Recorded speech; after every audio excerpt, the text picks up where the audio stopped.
We are following breaking news out of Red Wing tonight, where authorities have been searching for a missing woman. We have just confirmed that Bernie Sanders is the winner in Minnesota on the Democratic side. And again, Marco Rubio took Minnesota on the Republican side. That is the only state that he has won so far. It was a big day up at the Minnesota Capitol. Governor Mark Dayton releasing his budget plan, a mix of spending, tax cutting, and saving. Jacob Walls is being treated at St. Mary's Hospital up in Duluth after that horrific accident Sunday. This robber was bold. Police say 2 days in a row he walked right into Sterling State Bank behind me, handed the teller a note, and demanded money. The app is called Erasmus. All you have to do is take a picture. And as long as it's linked to video, it'll come to life. It is still a very active scene out here in southeast Rochester. I spoke with police just a short time ago who confirmed to me one woman was killed in this crash. So if you're late for work on Thursday, I'll just say, oh, you guys, somebody go pick up Laura at the mall. School shopping already. School shopping. For you. Kat visited all 3 schools in Caston this morning and of course snapped some selfies with just about everyone. Just what America needs, right? All exactly. You can eat French fries. Here's what we know. If you're just tuning in, I do want to recap what the chief said. Dispatch received a call this afternoon that there was a bomb in a vehicle in Spring Grove. You've probably been there. You get pulled over. Make sure you have the proper paperwork and be prepared to have a chat with a police officer. Burr Oak Elementary behind me here has been closed for the past 5 years. In fact, there's even this for sale sign posted out in front of the school. But we've learned this sign could be coming down. We are following breaking news. ABC 6 just confirming our local law enforcement could be the target of terrorists. New information just now coming into our newsroom. The FBI says law enforcement across Minnesota and South Dakota had their names and personal information posted online along with threats. One of them is a member of the Olmsted County Sheriff's Office. An Austin man recently arrested on drug charges is now charged with murder. 23-year-old Ryan Anderson is accused of selling heroin to a man who later died of an overdose. He's now charged with third-degree murder as well as previous charges related to selling heroin in a school zone and at an in-home daycare. A man charged with robbing a Rochester bank twice in 2 days has now reached a plea deal with federal prosecutors. Ryan Liskow will plead guilty to the December 14th bank robbery, where he took just under $4,000 from Sterling State Bank. Court documents show Liskow admits to robbing that very same bank the very next day. The budget proposal isn't the only big thing up at the Capitol. Business leaders from our area are getting the chance to share their thoughts on this year's legislative session.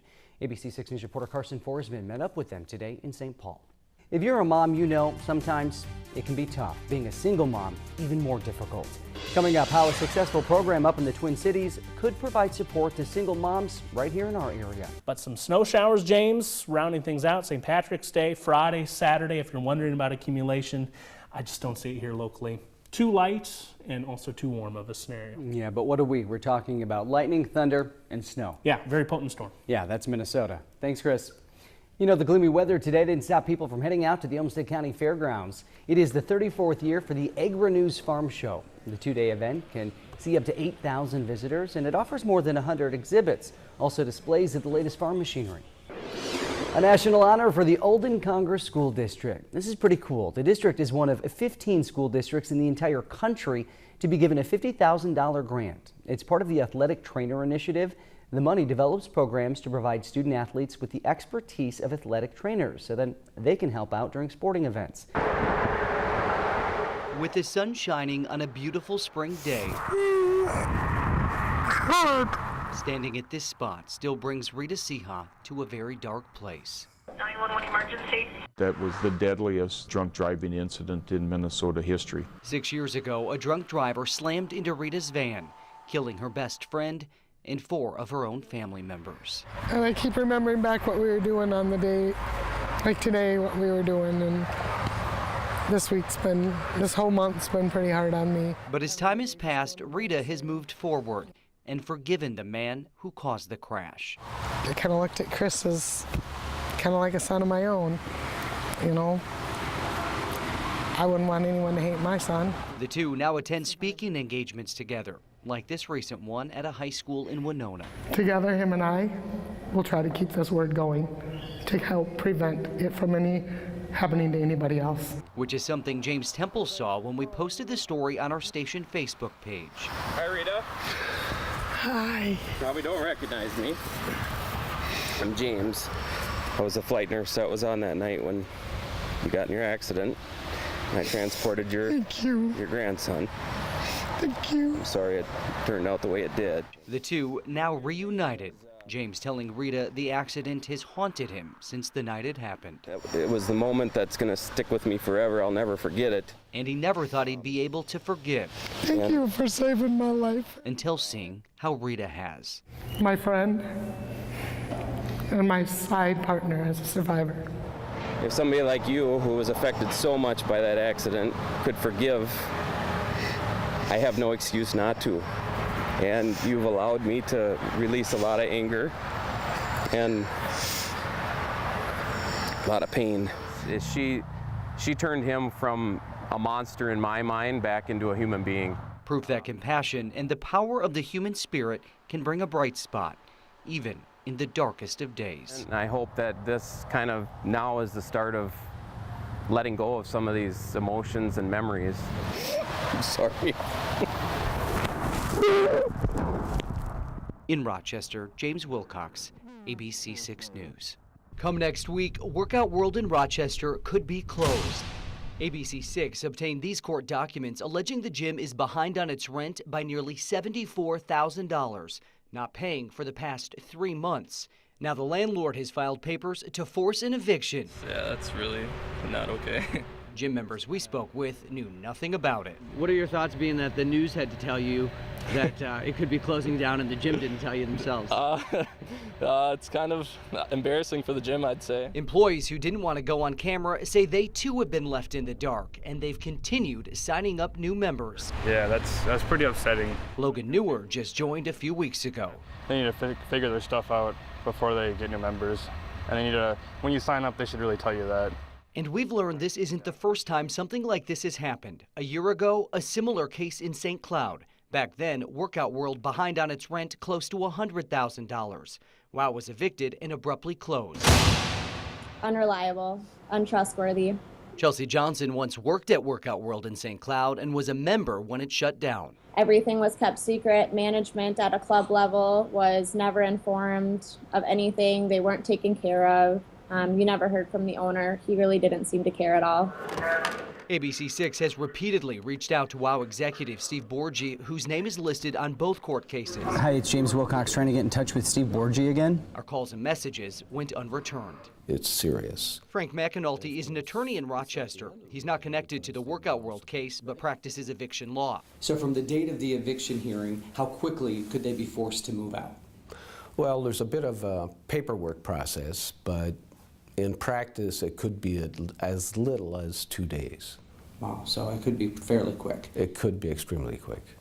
In the meantime, both gym members and employees are left waiting and wondering what's next. My friends go to Planet Fitness, so maybe I'll have to go there if they're going to close, and I might have to cancel my membership, actually.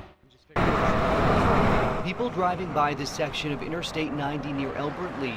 The body was found up against the interstate fence just to the west of here. May not even realize they're driving past a potential crime scene. This is video from back in April when that body was discovered. Investigators believe it was likely dumped there years ago. But it had been there long enough to where some of the smaller bones and some of the larger bones had started to sink down into the soil. But besides a pair of shoes and this ring found at the scene, investigators have little to work with. The identity is the pinnacle of our goal, you know, through this initial part of the investigation. Without having an identity, we have nothing to go off of. In St. Paul, 100 miles north of Elbert Lee, that's what forensic scientists at the Minnesota Bureau of Criminal Apprehension hope to determine: who the person is. We've had some pretty good success with bones of this age. Catherine Knutson is the Director of Forensic Sciences at the BCA.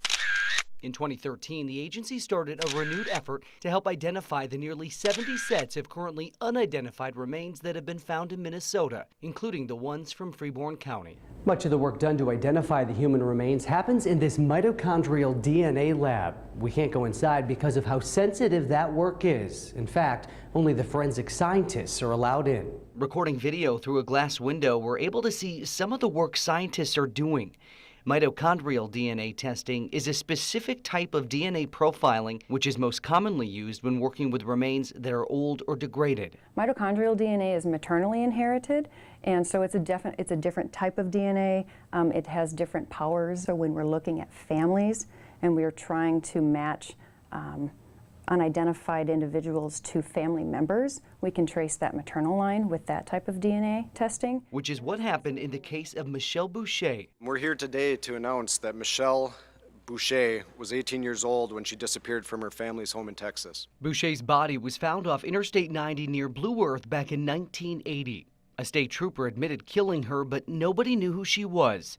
It remained that way until last year when her body was exhumed and BCA scientists were able to extract DNA and match it to DNA submitted by Boucher's family in Texas. We can have the most success possible with getting DNA profiles from the unidentified of Minnesota, and it won't do anybody any good if we don't have the samples from the relatives to compare them to. Family DNA submissions are how the BCA identified the other two bodies that have been identified so far.